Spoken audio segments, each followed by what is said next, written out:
Welcome to Kenton's videos. Enjoy the video. In this video, I will explain how to make yogurt custard pie. This delightful dessert is surprisingly simple to prepare, perfect for any occasion.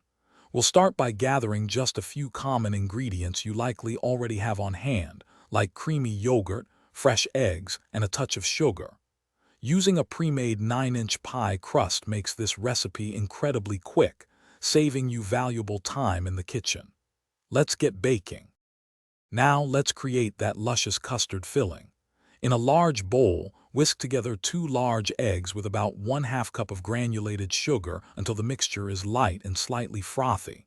This step incorporates air, contributing to a smooth texture.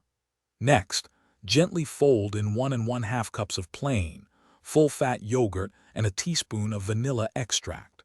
Pour this creamy mixture into your prepared 9-inch pie crust. It's time to bake our pie to golden perfection. Preheat your oven to 350 degrees Fahrenheit.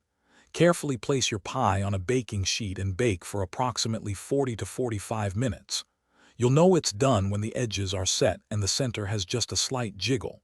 Once baked, let the pie cool completely on a wire rack. Then, chill it in the refrigerator for at least 2 hours to firm up. Your delicious yogurt custard pie is ready to enjoy. Slice it up and serve chilled, perhaps with a handful of fresh berries or a dollop of whipped cream for an extra treat. This pie is wonderful for dessert or even a light breakfast. Remember to store any leftovers in an airtight container in the refrigerator for up to 3 days. Also, be sure to check the description below for a link to those amazing darn tough socks and other great deals. Thanks for watching. Consider subscribing if we helped you.